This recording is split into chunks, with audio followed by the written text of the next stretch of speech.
Okay, so the Seed LA Board of Directors Q1 board meeting is called to order at 9:02. I will let Woody do the roll call.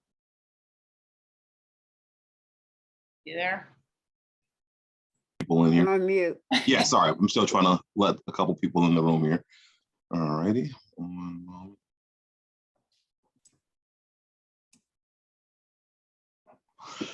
Okay, Miss Isabella Costa, I'm stepping away for a sec. I'll be right there. Present. Miss Sarah Ali, Present. Miss Sofia Echeverria, Mr. Rod Hamilton. Good morning. Good morning. Dr. Jackie Kimbrough. Miss Jennifer Price Lesher. Here. Good morning. Morning. And Miss Ruth Stolford. I am present. And also just want to acknowledge again that this meeting will be recorded. Great. So I just want to welcome everybody. We have a packed agenda today. Also excited to have some people with us who have not been here before. Kyle Goss is with us from XED. We have Jillian Juman in her official head of school capacity joining our board meeting today. Yay. Neil Laura, who you've met before from XED. Anita will be here as well. And is there anyone else I am missing? Rebecca.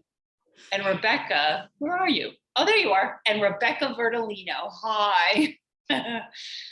So as you'll see on the agenda, everyone has a place on this agenda for the most part. So, and I think Sean will be, oh, there's Sean. here. Sean's Sean, on. I see him. Okay. And Sean. And Leslie will be joining us in a little bit. She's caught up in another meeting. So, because we do have a lot to do. So I'm going to get to the approval of the meeting minutes. I will ask, has everyone I'm assuming everyone has had a chance to review those minutes? Yes. And yes, okay, great. Are there any corrections? Yes, on the June 24th, I think the regular agenda, the auditor's name is spelled incorrectly, Novogradac. Okay, so as long as that gets corrected, there were no additional corrections on my part. Yep, I have that same correction. It was spelled with a T and I think it's a C. It was spelled Yeah, it Novogradac. is. Yeah. TAC, yeah. Mm-hmm.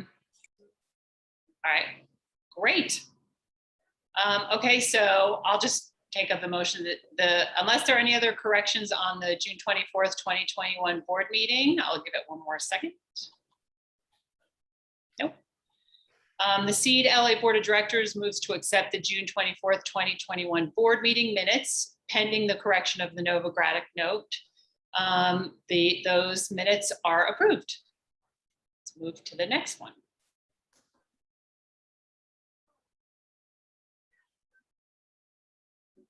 Wait, is that the same one?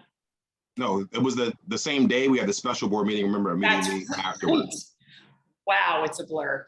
Okay, so the second round of the special board. Let me just look. Does anyone have any corrections on those? Let me go back. Hang on, sorry, floating around too much. This the June 24th, 2021 special board meeting minutes. They're very short. Are there any corrections on those? Nice, crickets. It means there's no corrections. All right, the Seed LA Board of Directors moves to accept the June 24th, 2021 special board meeting minutes. No corrections, minutes are approved. So let's move into, is Anita back? Sorry, I only have half the screen up here. She's not. She is She's not not. yet. I can just jump in, Ruth. Perfect, perfect. So moving into the finance update, Kyle Goss will take the lead. Thank you. It's nice to see everybody. I'm going to be moving forward kind of the point of contact for kind of ongoing financial updates, and I'm working with Ruth and Jillian, just kind of keep on the day-to-day and all that. So you'll see me a lot going forward. This is probably a little bit of a different update than most of my updates will be. I think that the kind of top line message here is what I'm working on most right now is I'm working with Novogradac to close the FY21 audit. And I recognize there's some kind of big fundraising needs associated with getting this audit closed. And so I know it's urgent, but I think generally everybody's got an appreciation for how complicated the deal that closed in April and May was. And so I'm just really going back and forth with Brian Hung to get the details exactly right. Because once we have, I think, an FY21 audit that looks good, it's much easier to kind of keep the monthly financials going. So I'm not presenting kind of detailed financial, like close of August type financials, like I think I normally would in this position, because I'm again working to get that right. Kyle, can I ask a quick follow-up? Yeah, please. What's the timeline to finalize the audit with Novogradac? I'm hoping we can do it in the next, well, I'm talking to Brian at 3 p.m. today, and I think I'll know more then. Like right now, I'm kind of going back and correcting a bunch of stuff to make sure it lines up. And so I need to give him something, and then I'll ask him if I can get him stuff early next week that's good. How long will it take him? So I won't know that until probably end of day today, but I'm happy to follow up. Okay, and then the process would be then the audit committee would review that final draft. Okay, great. I think just in the spirit of some kind of an update, I think what I'd like to say is basically the school has plenty of cash right now. It's about $675,000 in cash. Big chunk of that is the Peterson grant and a couple of little things associated with it. So we're using that we've set up payroll that's ongoing, kind of invoice processing. I'm doing monthly reporting to LACO and kind of other, I think, little odds and ends. We've been doing a lot of meeting in the last month plus, I guess now, with Jillian and Ruth to kind of look at the kind of budget that existed and kind of start to make that line up with Jillian's vision. And again, yes, I think the next time I see you guys, I'll have a more kind of detailed financial picture available. So it's a quicker update than I think would normally happen, but I'm happy to take questions, but that's basically kind of the snapshot of where things stand. I'm sorry I had to get off. Those it was Myrna Casterholm, so I felt like I had to take the call. But I wanted to introduce this. I feel bad because I didn't know it was coming up so fast. But the two things I wanted to add is, one, we switched the VP at the vice president or the team leader in charge of this of Seed LA, and I'm just really thrilled Kyle has taken this on. And this is different. And what he's had to take on is recreating, or it's just, the closing of Seed was super, super complicated. I don't know if, did you put up the picture, Kyle? No. I didn't put it in here. All right. Okay. Well, just the flow of funds is pages and pages and pages. And so it has to get recreated and done well. And this is between Seed LA and Seed facilities. And how you calculate, so just super complicated. And we need to get it right. So the stuff we've sent to LACO is kind of, just, it's going to have to get changed and updated so long way of saying we're trying to do it right. Those, Kyle's been with XED for a couple of years. I'm looking at his bio.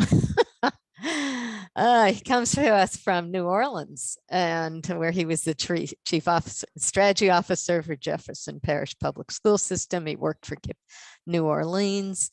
He has a bachelor's degree for the University of Texas and a master's in public policy from Harvard's Kennedy School.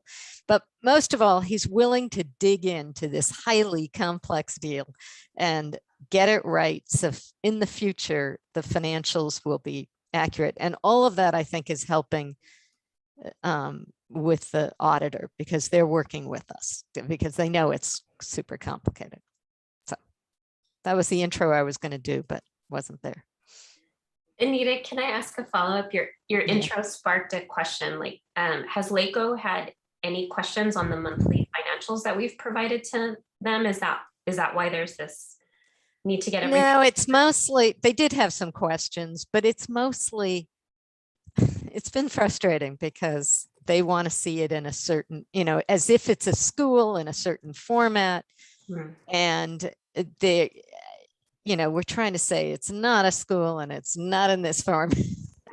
So we've just kind of given them the stuff they've wanted in their way. But now what we'll probably do, I mean, we all have to, we have to recreate June 30th, basically. And then we'll all have a base and it'll all be fine after that. So they're okay. And I think, and in Kyle's last email, he just said, give us a little break on July because you're supposed to have the financials like by the 15th of next month. Yeah, I've sent them to LACO, but also kind of given them the message that the kind of 6/30/21 mark is going to change, and we'll provide an update there, and then everything kind of restated that we're giving them. So I'm trying to like giving them what they want, but also with the caveat that it's going to shift, and they seem okay with that. And also to Anita's point, right? I think LACO, they're operating as bureaucrats and they have like compliance boxes to check. And it's been a challenge, I think, sometimes to getting them to what is it, square peg, round hole type thing. Like they're apples to oranges. They're not necessarily appreciative of the fact that we don't yet have students, and like the things that apply to the other schools in their portfolio do not necessarily apply to CLA at this moment. And so there has been some conversation that really just kind of fit those things in. So to XED and Ryan's credit, they've done a good job of kind of communicating and trying to manage those expectations on their side to make sure that we are providing what they need and what is required versus what we actually have and what is applicable to CLA. Yes, exactly. Thank you. Thank you. Great. Do we have any other questions related to this? Make sure we give time. Sorry, there's a police chase outside my window. Thank you, Kyle. Thank you very much. And thank you, Anita. All right, so we can move into the construction update. We have Sean and Nora.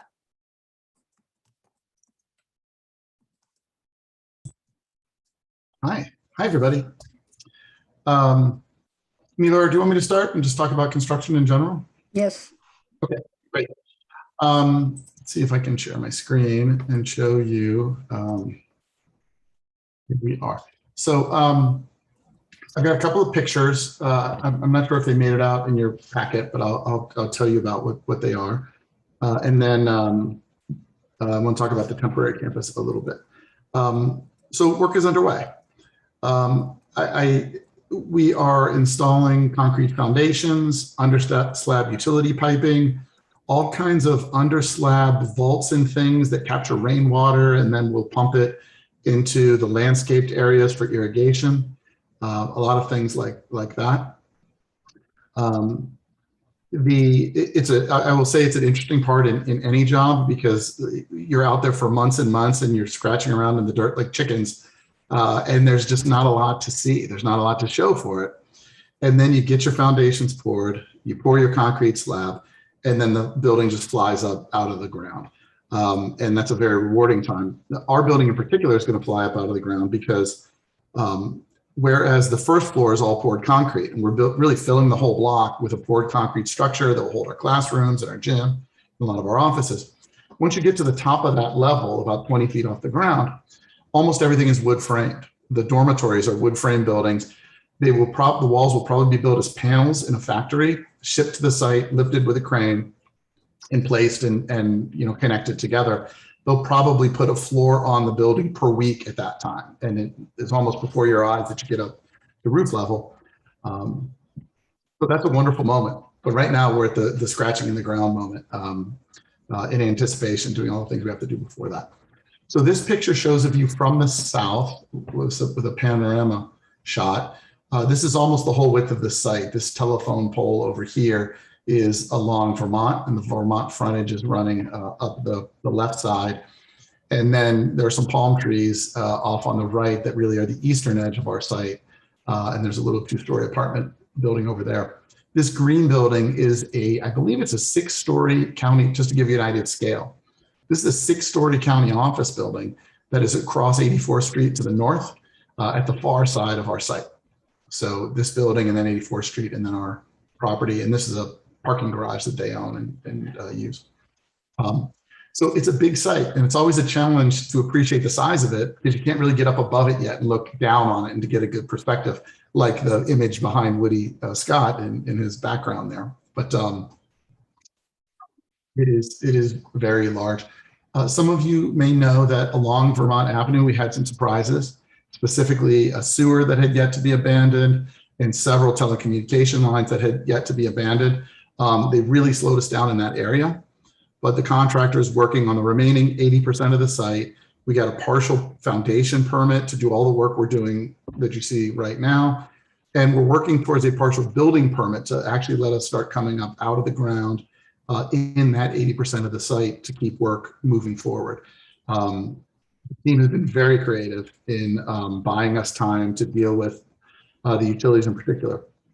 At this point, the sewer has been relocated. We have to tear out the old pipe once we start working over there, but the sewer's out of the way. There are still some fiber optic lines that AT&T has promised to get out of the way by mid-November, although they started their work just last week. Yeah, I think just last week, and they're moving very quickly. So I'm sort of optimistic that they are out of the way sooner than that. A Sean, question here. Yeah, could you clarify what yet to be abandoned means? Yeah, so the sewer line was rerouted into the travel lanes of Vermont Avenue. They shut down several lanes of traffic, dug a big ditch and set that sewer line. So that's where the sewage is now. It's not on our site. The concrete pipe is 70 years old. We will have to tear that out because it's not a stable thing to build a building on top of. When I said yet to be abandoned, I was probably talking about the fiber optic lines. They are live fiber optic lines. They serve about 1,000 people in this neighborhood, and at least one of them through another telecommunications company that leases conduit space from AT&T, runs south through our site, and you all know the geography better than I do, but continues to run south into the Pacific Ocean, and then is an undersea cable that runs to San Diego. And as far as we can tell, it's the main connection for Spectrum Charter between Los Angeles and San Diego. That's what that line is. And we've got to get it rerouted out of our site, also into Vermont, into these conduits that AT&T is placing right now. That's the work that I said is progressing. I take it back. That utility actually found other existing conduits that are available for them. So we expect to see their new fiber optic line being pulled soon and then out of the way. I explained that. Oh, I get another question about the rerouting of the cost of rerouting. The cost is, I would say, an area of disagreement between us and the utilities at the moment. The legal background of that is not entirely clear. And I think, and this is my personal opinion, I think it's going to hinge on questions about California State Public Utility Commission law and the utilities' rights on county-owned property, which this is. And so there are lawyers involved right now working through that sort of an issue. I can explain if you Sarah, want. well, and Sarah Elliott asked so Jen, yes, we do have lots of lawyers on this. The whole, we do not want anyone to lose connectivity, which is why we are making sure that we are clear as to what our rights are and who is responsible before any of those lines get touched, moved. So this is all part of that process, to your question, Sarah, because that we agree that would, regardless of whether it was our right to go pull those lines out, that is not something we would do. We would not you know, we're not going to penalize the neighborhood because of AT&T. So we have some really great lawyers working on sorting out who really is ultimately responsible, but at the same time also working on a solution that allows us to continue to move forward while the solution is being determined. And if I characterize that incorrectly, please correct me, Anita. No, the only thing, I mean, the simple kind of thing is that these lines were discovered on Vermont, and at the moment it is clear that they don't have the right to be there. So we're just having to work out who pays for removal. That's the simple. But the other piece of it is that we have this mixed use partner where there's an agreement that they're paying 60% because they're paying 60% of the site costs related to infrastructure, not our site, but these utility lines go across the two sites. So we're only about 1.5 acres of this 4.5 acre site.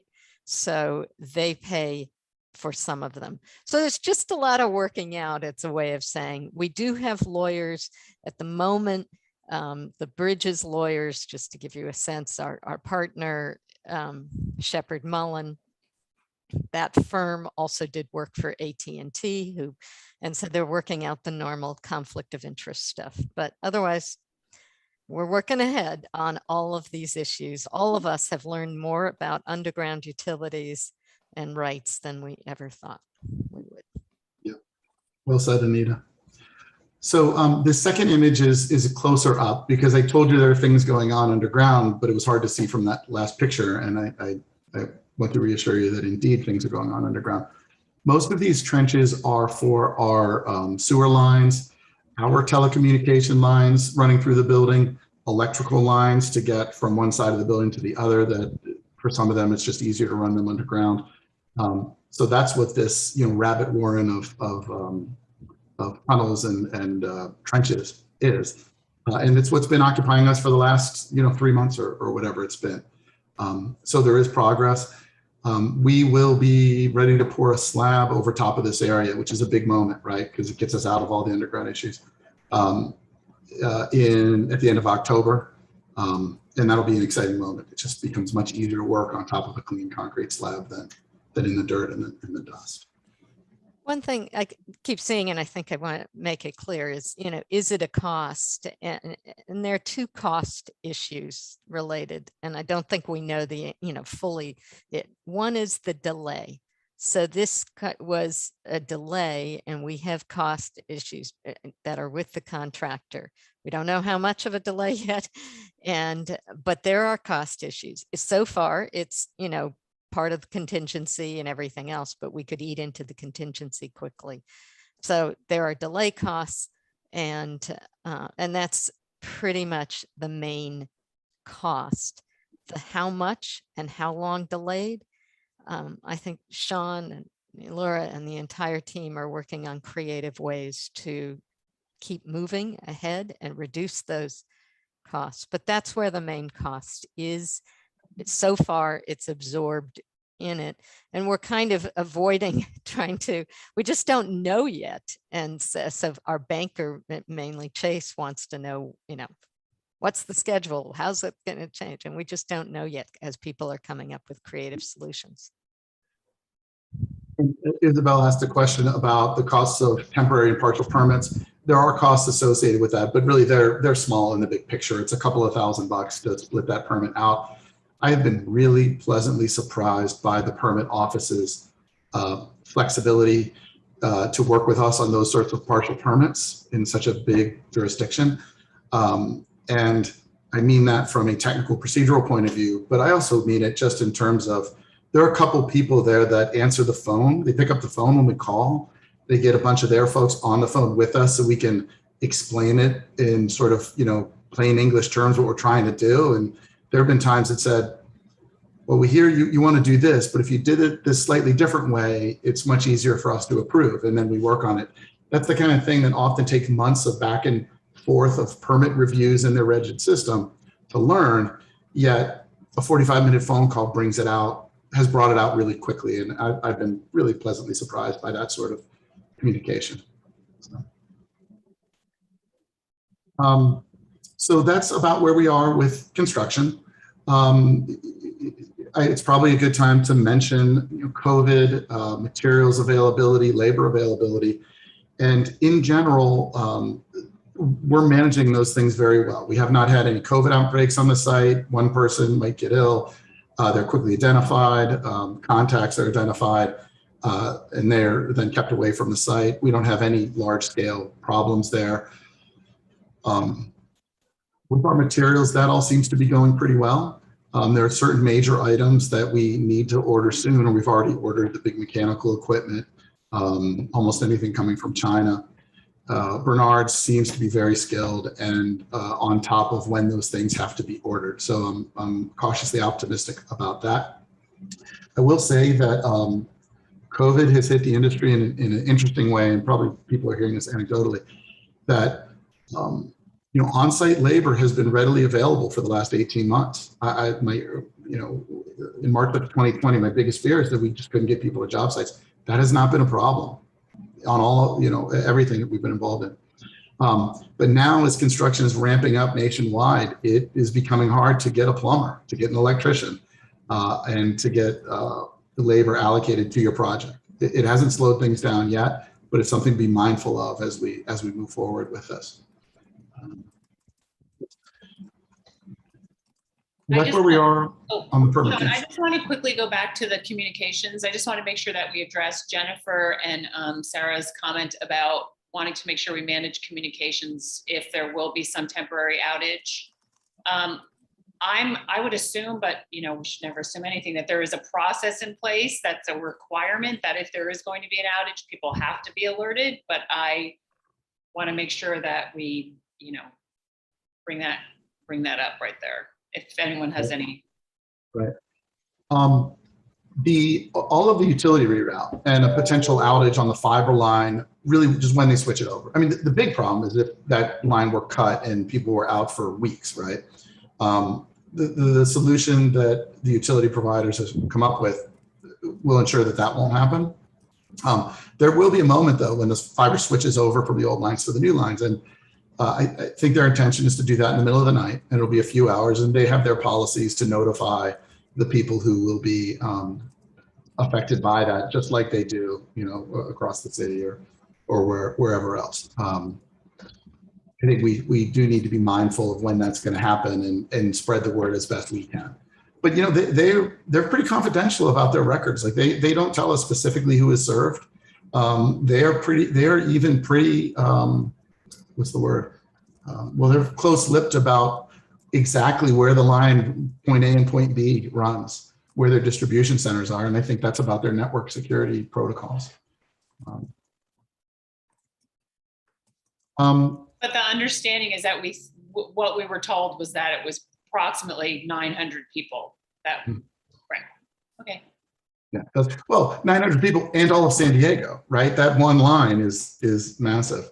I secretly suspect that they have redundant lines going to San Diego. They've never admitted that to me, but what I know of, the network and the nationwide is that there are multiple routes to get places, but they haven't been forthcoming about that. Okay, let me turn to the temporary campus then.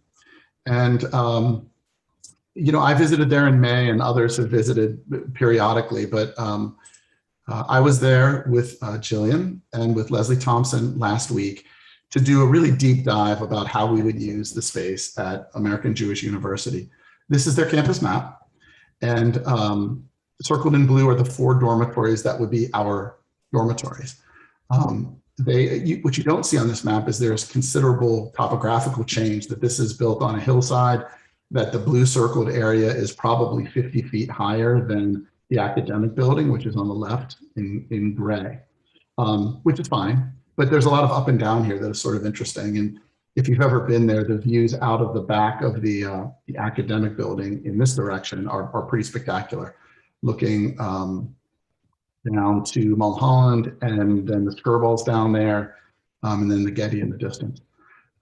So there's a lot up and down. It's going to be good for your calves. A lot of what we focused on when we were there have to do just with the day-to-day aspects of how a seed school operates. And you almost have to think about the 24-hour school clock. Where do kids wake up? Where do they shower? Are there enough showers that every kid could be in the shower at once? Are they showering in shifts? Just things like that. And then when they leave the dorms, where do they go? And there are a couple of routes, but in general, they'll probably leave the dorm area in this direction. There is a stairway and a gate that connects to the academic area, and they'll probably enter our classrooms in this way. When they go to breakfast, for example, if they go there first, they would probably go in the front door of the academic building into the dining hall, which is over on the far left. There's an auditorium up on this level also that we'll have periodic use of. I think that's very nice. When kids leave the dorms to go to, say, the basketball court, they would go this way, and this is the basketball court. If they're going down to the soccer field, which is a very nice soccer field, it's down a stairway here and then down to the soccer field. And then this gray building between the soccer field and the dorms is I think it's sort of their conference center, student union, but there's a very nice fitness room would be a very, very large hotel, sort of a fitness room with lockers and things like that in this building. There's also conference meeting space on the lower floor of this building that we'll have access to at times. So last week was a really big trip for me. There was a period of an hour where Leslie Thompson and I just sat in a classroom and just, daydreamed and thought about how people are going to move around. Is this room big enough? Is that room big enough? Measuring things. And it was really a valuable, I think, experience for me, and I hope for Leslie too. It's really going to help our planning. And it's going to help Jillian as she's thinking about the 24-hour clock that she'll be implementing and how people move around and things like that.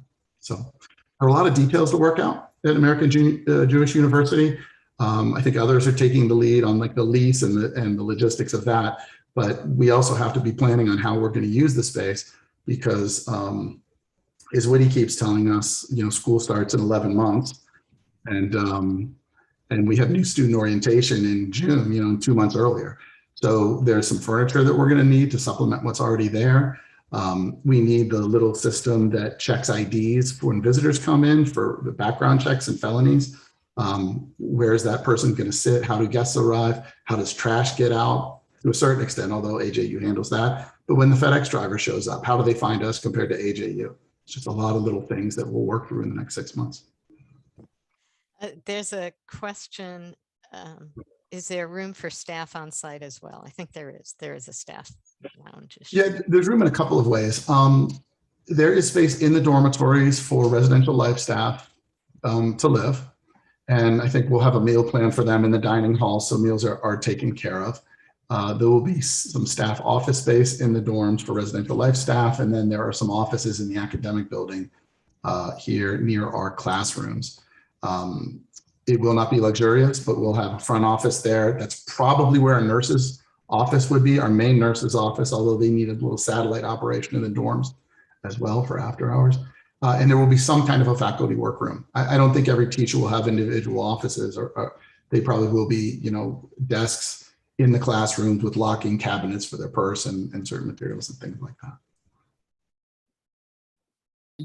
Let me just bring everybody up to speed on where we are with the lease, with that process, just so everyone knows. We, Leslie, Anita, and I participated in the AJU board meeting, or presented or talked to everybody how on September 1st, where it was unanimously approved to move forward.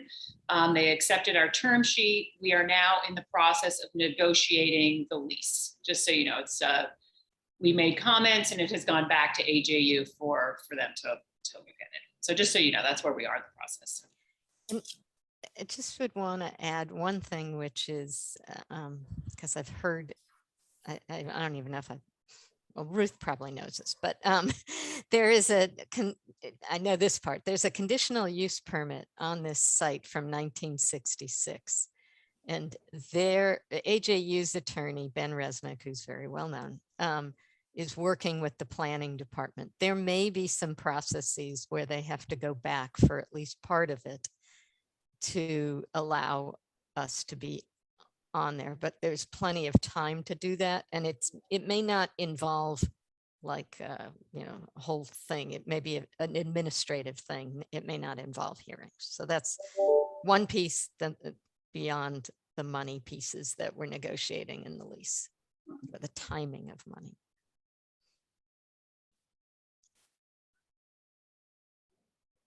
Right. And our attorneys and their attorneys and everyone's well placed to deal with that if there is any issue related to that, and there may not be.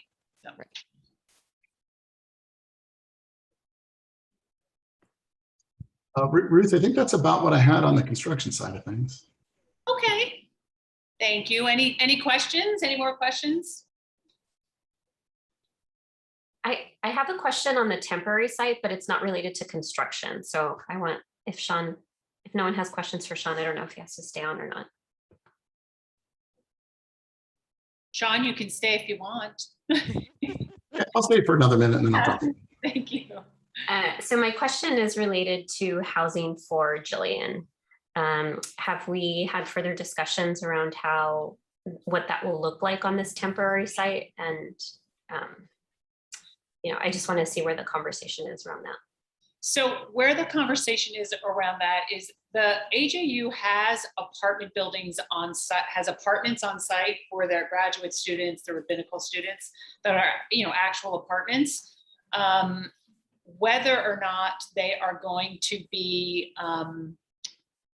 whether or not they're going to work for us and they're going to be available, is still up in the air. That's part of the discussion.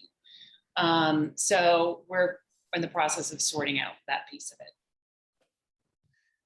And hi, everyone. I just wanted, sorry. Yeah, Leslie. It's good to see everyone. So to Ruth's point, because I just want to say, like, we've figured out some really difficult things in the last, I don't know how many years. And there's going to be a moment in 339 days when kids come on. And so I think not knowing the answer to the housing in this moment, we don't know. I think we thought we had a solution, but it doesn't look like that's going to actually work. I think we are committed to figuring that out, not because, we're going to figure it out because Jillian is our team member, right? Who is going to run point on all things SEED for 24 hours a day, 180 days a week. And the thing that we need for her in this case is to feel like she has, the ability to go home and breathe. And so I look forward to us figuring out that particular element of this work, but I think we will figure it out. And I appreciate the anxiety that it brings in the process of trying to figure it out.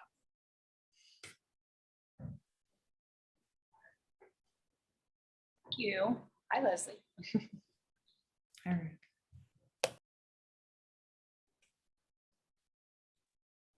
Any more questions?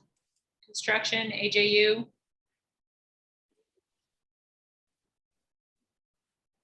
New. Great. Well, let's move on to fundraising. Thank you, Sean. Thank you. Bye, everybody. Let's move on to fundraising and development. Rebecca Bertolino. Good morning, everyone. So how are we going to pay for all of this? We are now moving on to the one-time ramp up expenses, fundraising for our planning year. Our target amount that we're shooting for is 2.8 million. So I'm thinking 3 million in my mind. And to date, we've raised this. Can you see Woody's? It's a little small on my screen, but about 695,000. That's a combination from the Peterson Foundation, LA 2050 Grants Challenge, and the California Wellness Foundation.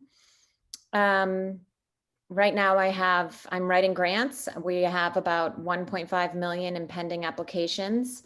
$1 million of that will be at Rose Hills. We're also under review with the Dodgers, Every Child Foundation, and I just received the invitation to apply to the Collins Foundation yesterday. So yeah, we had our progress. We had a briefing for our partners, a progress update in August. So thank you to those of you who invited folks. We had a great turnout. I think a part of my update is the invite list or the RSVP list, which I can share with you offline with my follow-up here. We still have a lot of follow-up that we're conducting out of that. We've put together a narrative, a budget narrative that we're sharing with those who had requested more information. And as a part of that follow-up, I'm going to be producing a quarterly newsletter that we send around to our funders. And as far as reporting and foundation partners and compliance, we've been doing a quarterly update to the BECs, our cornerstone donors, LA County. And so far compliance is nothing to report there. We're doing well. New prospects that I've been focused on this past month. We have the Mobility 21 Summit, which Leslie hosted a panel on equity. Mobility 21 is a nonprofit. It's an advocacy nonprofit here in Southern California that brings together the transportation and infrastructure industry, local governments and business chambers.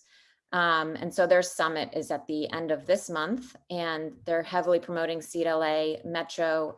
Stephanie Wiggins, the CEO, is on the board, and she will be remarking about Seed in her, keynote address.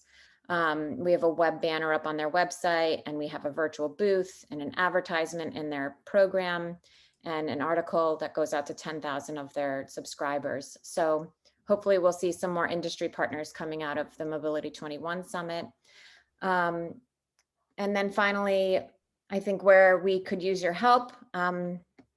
So as we've moved on to programming and operations requests, foundations are looking more towards, they're asking questions of board involvement.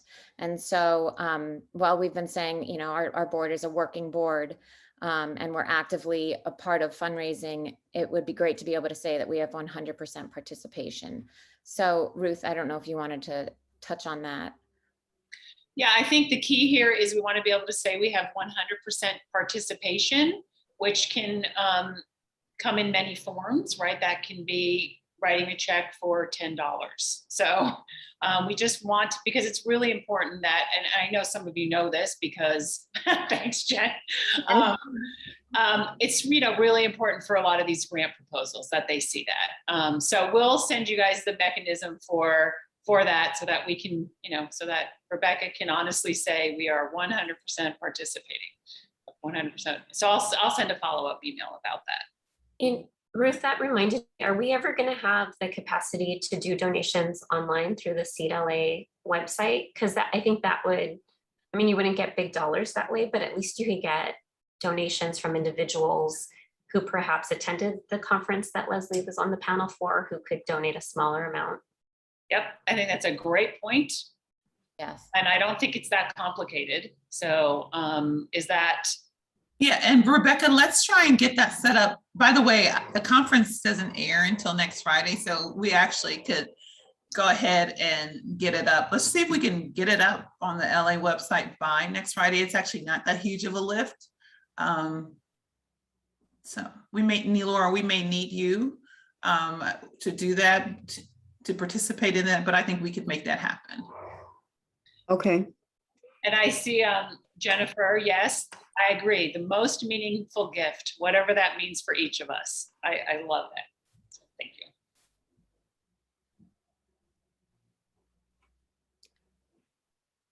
So to that end, I think I will follow up with each of you for some one-on-one time to review my pipeline of prospects and see where any holes may be. So thank you. Thank you. Any other questions? Do you see that, Rebecca, from Sarah? In the Yes. Ruth and Rebecca, I have a question that connects back to the use of temporary space, and maybe we talked about this before and I just don't remember. Do we need some targeted support with setting up the dorms? Like, I know Sean mentioned additional furniture, but even things like bedding and, just, making those spaces ready for students, and what that has maybe looked like at other seed sites during the ramp up. I'm gonna let other people, Leslie, everyone jump in, but it's from what my understanding was, there is some of that needs to be done. It sounds like in terms of bedding and literally like mattresses and that kind of furniture, while it's old, it's absolutely functional, but it sounds like we are gonna need some classroom furniture. I'll let other people speak to that because I know that was part of the tour. So if anyone who wants to speak to that. Jillian, let me say what historically, and then I'll kick it over to you for how your vision. So Sarah and Laura, like historically, if you go into a dorm, hopefully it looks personal, right? So yes, and there is some of the setup that the school leadership does so that it looks welcoming when students come in. Right, and so as Jillian and her team begin to sort of shape what that looks like per house, yes, I'm sure that there are going to be resources needed. So historically, it has looked like an LSC and RA, they do some kind of decoration that creates sort of identifies the norms, identifies a welcoming environment for each student, and so I think yes, it looks very much like a college dorm room or a floor. Have I seen, one school actually bought comforters for all students, and they got to come and shop. But Jillian and her team will sort of decide what the additional need is. But yeah, so I think things to decorate, banners, right? Depending on when when they decide what the name of the houses will be. We have tried to find people for whom that was their that was their where they went to school, and ask them to send all the paraphernalia possible for that particular school. So that's historical. Hi, everyone. I would say that, look, walking the campus is just there was a deer running across the campus, everyone. I mean, it was just beautiful. Inside kind of reminds me of my mom's pad from like 1970s. It's a little bit like that. The rooms, the kiddos' rooms are clean and spacious and better than the dorm I had in college. Furniture is nice, good wood. So I think like that kind of furniture is okay. The community space needs like new couch space, new kind of furniture in that way. Right now it's like torn old stuff. So I think just kind of making it kind of modern and hip for kids to feel good about coming into that space will be something that we'll need to do in both 2 or 3 dorms that we end up using. And I would say the hallway space as well. There's a lot, it's very wide. There's a lot of like cuts and turns. So a plant, things on the wall, those kinds of things will make it feel like home. Mattresses are wrapped. So we just need to disinfect them, but they're fairly new. So that we kind of lucked out there. So I think it's about kind of making it feel a little bit modern and hip, covering up some wallpaper that maybe was put there a little while ago, and just kind of revamping it that way. So that's kind of what I saw. And then in addition, kind of making it culture, right? The culture part of the school, which we'll build. That was kind of what I saw, if that's helpful. And this is Laura. I just wanted to add that Sean and I are meeting with the architects and the furniture consultant Thursday. And one of the things he talked to the consultant about our first time with her is that there are some furniture needs that we're going to have in the school that we will need to bring on early so that we can use them in the temporary space. It may be some of the classroom space, depending on, that's why he went over there to do an inventory to see what we need to have ordered for the temporary site and available by then. But just to be clear, it's stuff that's coming out of the furniture that would then be transferred to the new site. Yes. So like a couch or Right. whatever it is.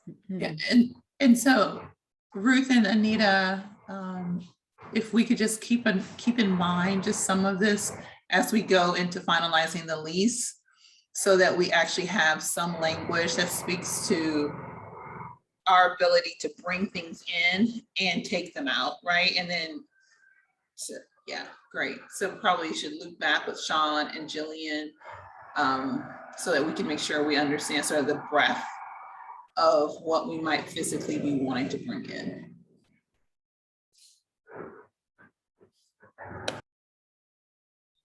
Sorry for the drilling. I'm back in drilling land. And Jennifer, and will we be able to do this in time for student recruitment? We can do anything. Yes. You know? Jillian, I wonder if Jillian can actually go stage a room and take a video from the staged room.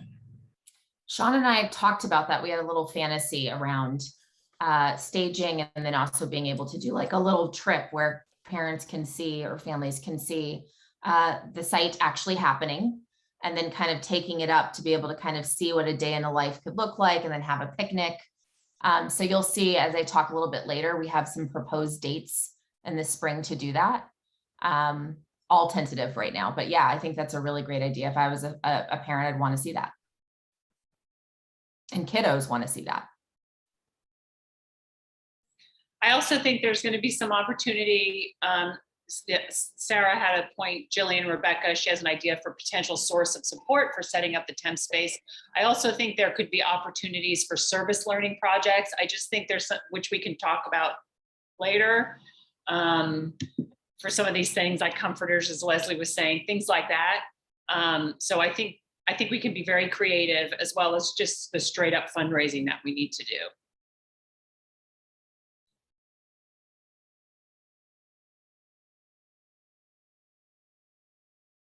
Let's see. Any other questions around this?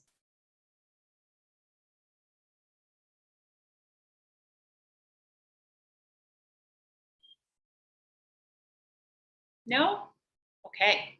Let's move into the talent update, and I have to step away for 1 second. So Woody, will you take that away? Certainly. I think Ms. Drummond is going to present a little bit about that. So,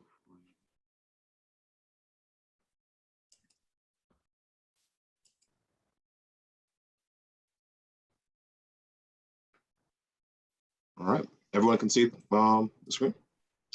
Perfect. Thank you. So some of you have heard me talk about this repeatedly in small groups in many places. So I'm apologize ahead of time for the repeat, but at least hopefully this will be a consolidated view of kind of what's happening, and outline some of the things I emailed out to the board, just kind of on little updates. So we have posted, hopefully you've shared with friends, anyone that you know. I know some of you have really appreciated the Director of Family and Community Engagement. We've posted it everywhere. You can see kind of Indeed, EdJoin everywhere. Some of you have emailed organizations, Appreciate It Metro sent it out, which I thought was very cool. So that's all good news. I think the thing that we're just really aware of is it's fall, right? And so some of the highest quality candidates aren't looking for, and actually shouldn't be leaving their school sites or systems right now for this position. So we've gotten about 16 applicants, and we would say that we are curious about 3 of them, but they're not strong applicants yet. So that's just something that we're a little bit aware of. In the meantime, part-time positions, consultants, fellows, we're applying to it all. I'll have an ask in a minute around folks you might know to kind of get some liaisons, so we have some support in the meantime. So some of it may be, we may need support if we do not find a director or even manager level person right now, right? Because we don't want to buy someone that we're not ready to kind of marry to the CLA family, right? So really thinking a little bit around what part-time candidates are available, what consultants are available, fellows, and Anita's been really helpful in sending different groups my way. Downside is part-time candidates and fellows take time to fill, right? You have to have an application, you have to go through a process. Consultants are busy and not quick to respond. And then also there's always quality control when we're talking about folks coming in and then kind of speaking to that CLA work. So just things that are kind of up in the air. Next slide for me.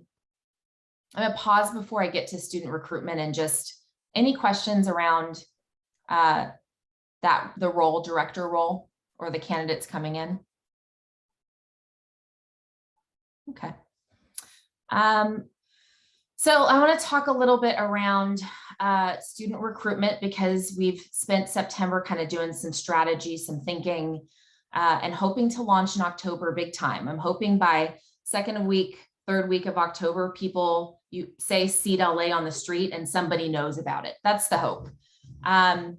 So this month, we've talked about, we're updating the website. So by next week, you're going to see a little bit of a change. We're going to move some of the current slides to just different pages, but making it much more student focused. So you're going to see some student photos up there, some videos that we pulled.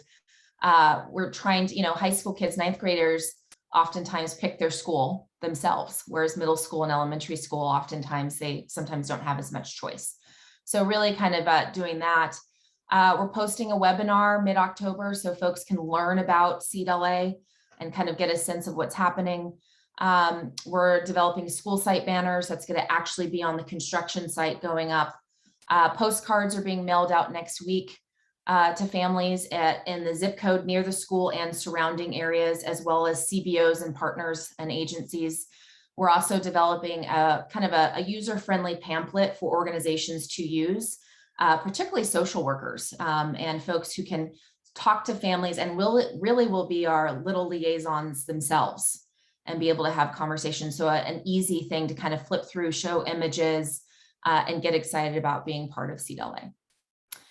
As we're moving into October, the week of the 4th, we're doubling down on CBO contacts. We're kind of meeting with a couple folks, and I'm going to ask for this group in a minute as well to be part of that, so that we can make sense of who do we need to bring in for small one-on-one conversations, who do we need to actually go to, should we have an information session. We have some dates already on the calendar, but as any of us know, when you're starting things up, you have a date and then that does not become the date. And then you have 5 other dates. So we're just kind of keeping that open. So we have that, making contact with churches and then charter schools. We have a few charter school networks who are excited to have a solution for kids that they haven't really figured out how to serve. And so there's some conversation there that's really promising. We're going to have our first virtual family info session on October 26th. There is the Homeboy 5K race on October 2nd. So hopefully if you're a runner or a walker, maybe you'll join me. And I am not either, but I will be there. And then we're going to start some targeted door-to-door outreach if we're able to get liaisons. And of course, manhandling my husband, we will get out there. So that's kind of the start for September and October. I'm just going to go through the timeline if you don't mind, and then I'll pause if there's questions or thoughts. Next slide, Woody. November and December is, like, I call it hot and heavy time. And not in Los Angeles, typically that's when we start seeing numbers coming in. And many of you have been in this circuit before, so you know exactly what I'm talking about. We're having a virtual family information session on November 16th and on the 7th for December. There's a Los Angeles Marathon on the 7th. Apparently you can't walk that thing, so it's runners. So I will be on the side, but I will be there. Join me. Open enrollment begins on the 8th. That gives us some time to kind of make sure we have the application going. It's also when a lot of applications go live. And then we have a CBO partner collaborative information session on the 2nd. This is one that may move because there's already CBO saying, will you come talk to, right? And so that makes sense. Also, Anita had a great idea around kind of bringing organizations regionally together. So I think that can move a bit. And then ongoing outreach around charter school CBOs, targeted door-to-door outreach. And then at this point, hopefully some phone banking as well. Next one. So I want to talk about a couple things around info sessions, and I'm sharing this as an update, but also as folks who are going to be probably speaking to others around how to recruit and get folks in. And so I want us to be on the same page. So our fall dates, again, the 26th, November 16th and December 7th at 6:30 p.m., all virtual, hoping to go less virtual as time goes on, but we're practicing safety for right now. Currently, the school website has a sign-up sheet for families to come to the information session. It's under the FAQs. I will email it out to you. By next week, it's going to actually be embedded into the actual website so that you could just click on it and it has it right on there. That's going to be updated next week. So right now it's a little bit tricky to find it. So we'll fix that. And really asking families to sign up is essential. Although anyone can kind of do a drive-by, drop-by, what we're really trying to do is get as much information as we can from families who are even a little bit interested to families that are like, sign me up right now, so that we can use Parent Square. And for those of you who know Parent Square, I see Isabel, folks nodding. That's my favorite thing. It allows us to send out, I guess, Parent Square. It allows us to send out kind of quick messages and updates, pictures of the site, and get folks ready to go. So it's super important. If somebody says, I'm interested, go on the website, let's sign up. It takes 2 minutes. I'm going to pause for a minute before I go into the next slide. Any questions or thoughts? I'm also moving pretty quickly, so you can say slow down. All right, you guys are a fast crowd. That's great. Pause me anytime. Next slide. The only thing I would add is that I think this is extra. It's just super, super important that we reach out to places that normally, a Parent Square, parents aren't there. And so it's like we're having to dig deeper than the traditional places that people go all across this county. And that's a challenge. Yeah. But I just think we're going to have to find new ways to reach, kids in foster care, or kids in Pomona, or kids in Lancaster. And that's what I think is just really critical. I think that's right. I think like one of the things we were talking about with the child care and child welfare services is, look, I used to sit in those social work trainings and the foster care family trainings, and it might be about going actually into some of those training sessions and doing some support there. So there's a layer around like educating CBOs, but then it's also the layer of, wait a minute, who do you know and who's actually on the ground? Can I talk to them? And when can we get to those meetings and those conversations? So it's more digging, and it's being more precise. One thing you're going to start to see me do is make sure that we have systems to document it, systems to collect information, systems to make sure that we have fair and equitable ways of making sure we're accessing people. So you're going to see a little bit of a balance of that too, but I 100% agree. And I think that's well said. And the questions were, do we have a list of CBOs? We've certainly started that list. It's probably 50 at least that we've put on, maybe more, 75, I can't remember. So Jillian has created a spreadsheet that we are continually adding to. But I do think that pretty soon, maybe Jillian could send it out and others could add to it, which might be the best way, because it's such a vast county with so many. And I'm really looking for the hidden ones. I went to places like Liberty Hill often has lists of folks that don't typically get funded. So I looked at theirs. And so I would encourage, once she's got that list, to send it out and see if we can get others on. Yeah, I think once we get to slide 12, you're going to see, I'm going to ask it now from everyone in this crowd. So I'm ready to rock and roll. I agree with you. Benchmarks, I just want to get through this and then I'll ask the ask. And Isabel pushed me to it when I sent the email. She's like, what help do you need? And so I made the slide, Isabel, I am ready. So my target is 225. I'm going hot and heavy, y'all. I think more the merrier. If we can get more than that, that's great. Just to do some comparisons. So there's a school down the street. Now we can't marry ourselves because we're also going to be at a school site not in our neighborhood. So there's a complexity here and a little trickiness here. So there's not like we can't compare apples to this experience. And we're talking about a boarding school versus a regular school. But there is a school down the street called Health Services. And And so you can see the numbers here. So the average of no-shows between day 1 and the 20th day for them is 20. The trend is usually around 15, but 15 to 30. The average yearly attrition from 20th day to the end of year at health services is 5%. Common trend is 15 to 30%. And the health services enrollment capacity is about -13%. So I'm just sharing this to kind of give a little bit of a tidbit on where we're at, kind of just in Los Angeles, so just a little snippet, and kind of the uphill battle we're a little bit at, but that doesn't mean we don't dig and get creative.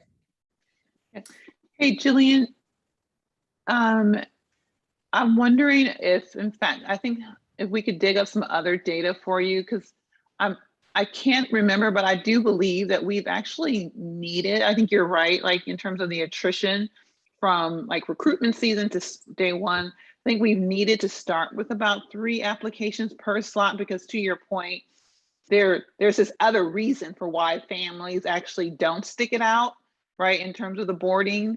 And so I do think that getting somewhere between that 225 and 3 something would probably be helpful for us based upon historical data. Okay, great. So it sounds like we're a little bit on the same page, and that's great. I want to make one clarity. So the average yearly attrition from 20th day is, it's not 15, it's 0.5 to 3%. So just a little update there.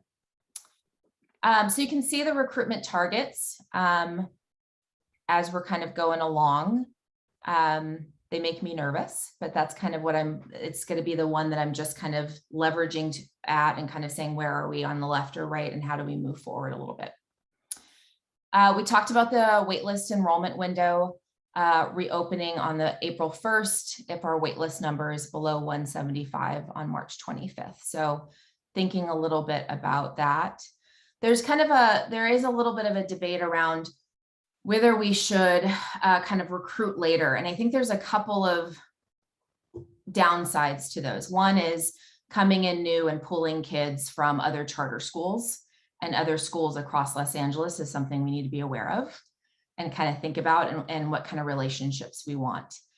The second one I'm thinking about, that doesn't mean, I'm just sharing kind of all the things that are in my head, is around families when they don't have an answer of whether they have been selected or not, sometimes will drop where they have enrolled and go somewhere else. So there's a little bit, some urgency in kind of letting families know at some point earlier in the spring before spring break, so that they don't go to spring break and say, this is not a sure thing, I'm feeling panicked, let me go over here. So there's a balance between that that's kind of careful, but we can reassess it as we're going along. But this just seems to be like a good driver as we're moving along. Next one. So currently, right now, and I'm watching the comment box, so if anyone has anything to say, we're hoping that open enrollment takes place between November 8th and March 24th at this point. The lottery would take place around March 25th. And then starting the 8th, we would do 2 things. One is provide a virtual way to enroll, and that's for 2 reasons. One is families are very familiar with doing it online in Los Angeles, and that's kind of part of what they do. The other part is social workers and other kind of agencies are often helping other families online doing enrollment. The other one is making sure that we have a paper copy, PDF version that we can hand out, give out, and then kind of enter into a system so that we make sure we have a fair and equitable lottery. So that would happen starting the 8th. And there's some questions around what the application looks like. And Leslie Thompson, I feel like there's 2 Leslies. Leslie T is kind of pulling the applications from the other seed schools so we can look at it. I have never seen it before. So to see how different it is from some of the applications that we've currently used. Okay, next. Oh, swag. Sarah, do you want to? Yes, tell me about the swag. I'm just curious if this is something you've thought about, or if it happened during enrollment season at other seed sites, just once students have been accepted off the wait list and to maintain their enthusiasm and interest if they feel, a sweatshirt or a branded water bottle goes a long way. Yeah, I like a water bottle, even though I have 10 of them.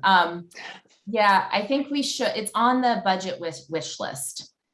I think some swag is the right way to go and something we have to kind of figure out with funding, but I think it's good. I have ideas for funding, so we can talk more. Add that to our list, All right. Rebecca.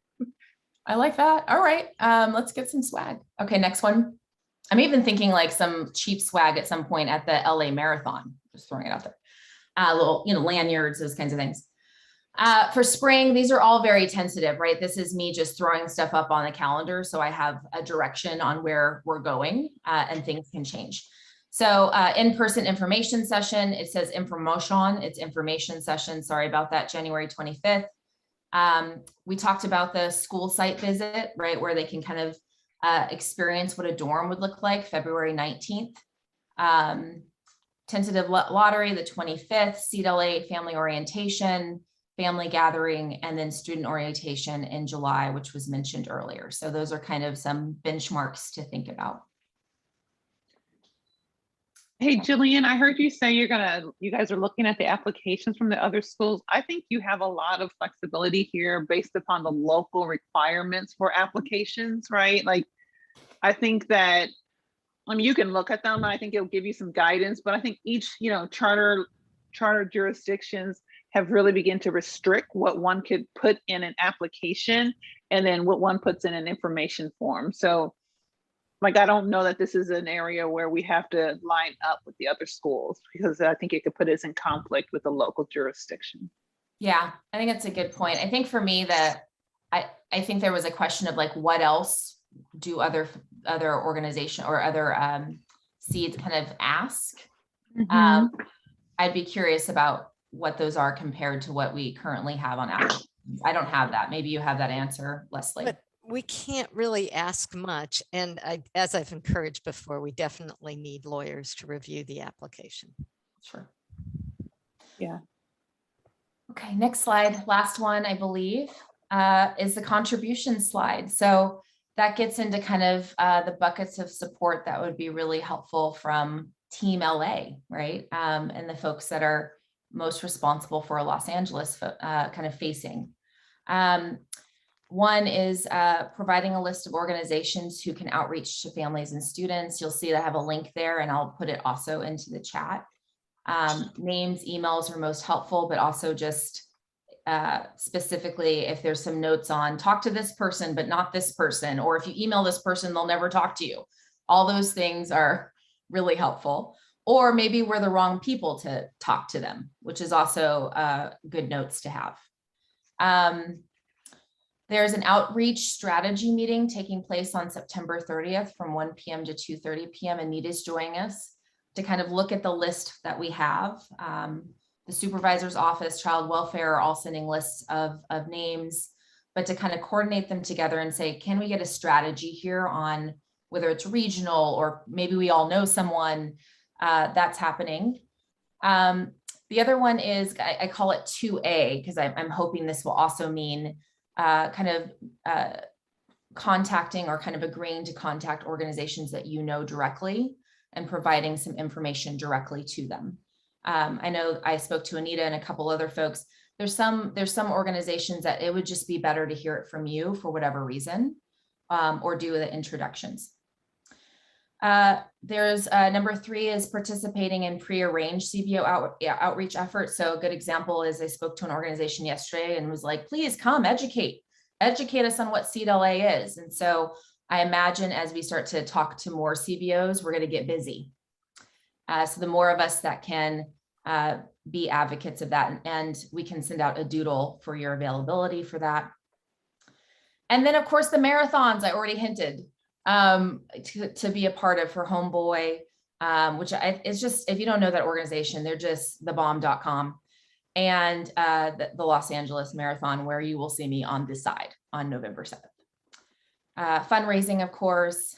And then the last one is help gather liaisons. So if you know any organizations. People are really busy right now because schools are pulling a lot of resources into schools just because they're low on everything right now. So anyone that can kind of help with phone baking, attending events, door-to-door outreach, that we can kind of train and do that. Consultants you might recommend, all those folks are helpful to us. So I'm gonna pause and kind of answer any questions, or if there's any thoughts that were lifted up, or if some good stuff came out. And then you can also just let me know which ones you're interested in, and I'll outreach to you directly.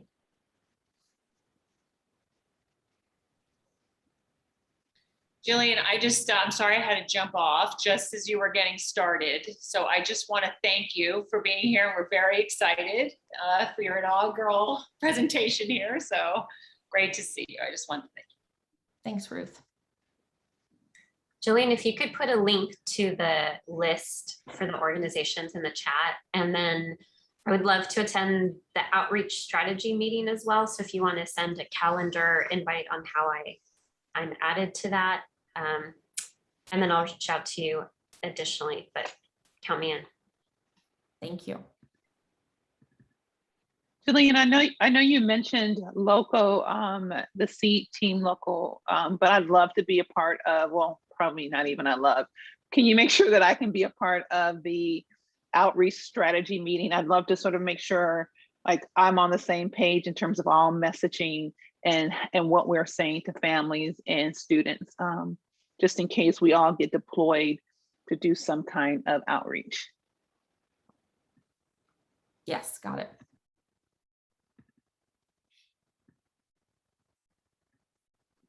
Jillian, pending a schedule change, I may be able to attend the strategy meeting. So if you can include me on the invite too, and I'll let you know definitively once my schedule gets straightened away. Perfect. And echoing appreciation for all of the information you presented to us today. Thanks, Sarah. And then Sarah, I think Kara by law has to video her lottery. So if you just as a resource, maybe ask her if she could share one of the older videos with you. Because I think she ends up doing like multiple lotteries because of the various groups of students that she has to set aside seats for.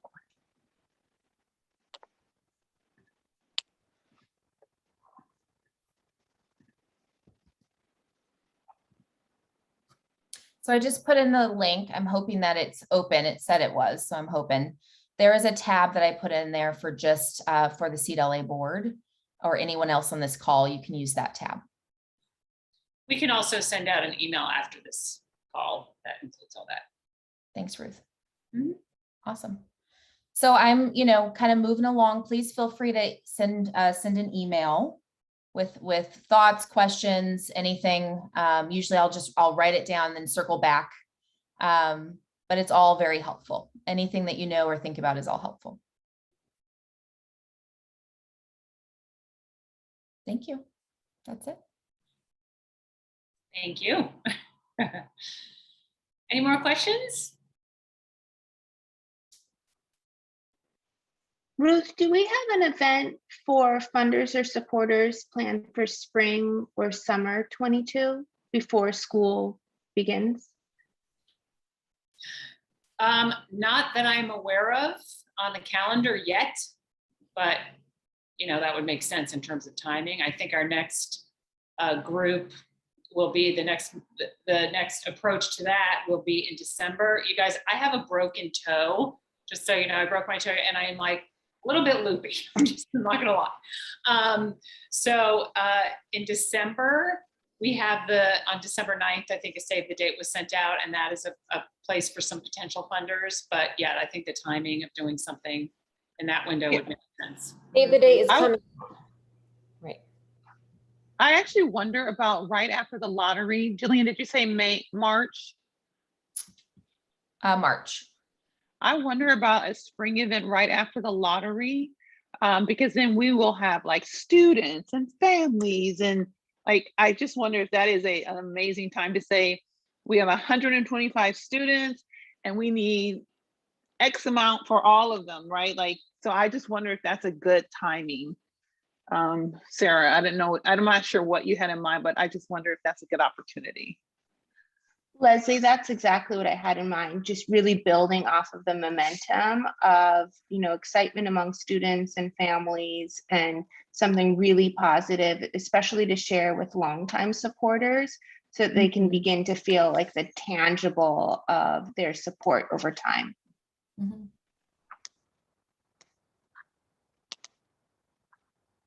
Yep, great idea. Yeah.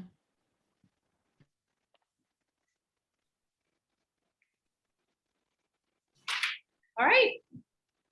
Well, as usual, we're blazing a trail here, Woody. We are We're moving along. we're moving along. Are there any other questions though? Just anything that we mentioned before this? Anything we forgot to ask before we move into announcements? Hey, Woody, any announcements?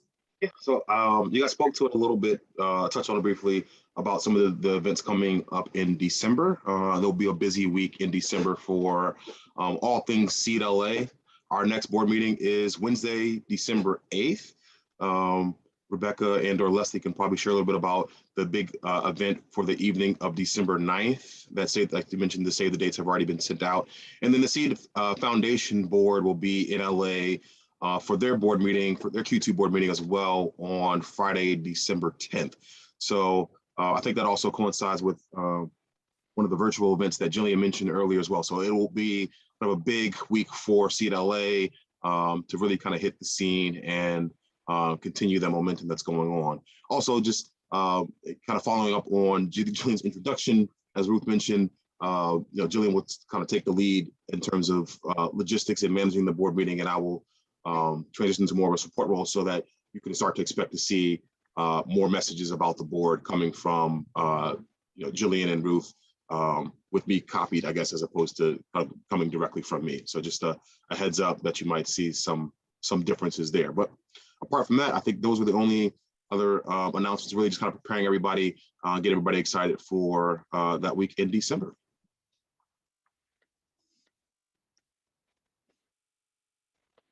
And I agree, Sarah. Yes, Woody, thank you for the incredible support for all the C team. I'm not going anywhere. You can't get rid of me. I know, no, oh yeah, don't worry, we'll still be gone. No, of course. But thank you for up until now. Thank you. Well, look at that. Surprise, surprise, we're finishing early. Any other questions? Yeah. Ruth, can I just add one more announcement? So 2 weeks ago, I attended the first Equity Institute session as part of board governance. And so the organization Ed Boards has provided a lot of resources, which I'm happy to share with any board members who are interested in it. But part of being in this cohort means that I will be hopefully working with all of you to help develop like an equity governance plan for us. And so the first session was really just focused on what is equity and why it's needed and the importance of it, which I'm sure many of you on this call know about. But the second session is coming up in October, and we're really going to be focused on board governance and how we integrate the two together. So I'm happy to have side conversations with anyone who's interested to learn more, but doesn't have the time to be in this cohort. So please just reach out to me.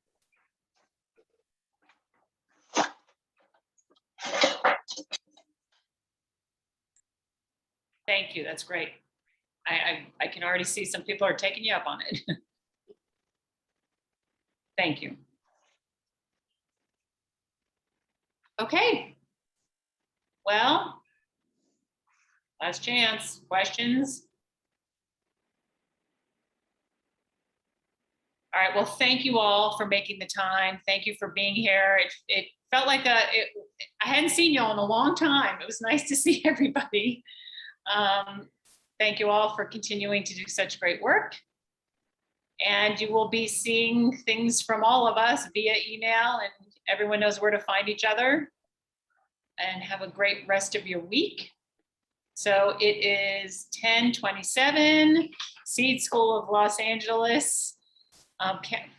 Seed School of Los Angeles County Board of Directors Q1 meeting is officially adjourned. Take care, everyone.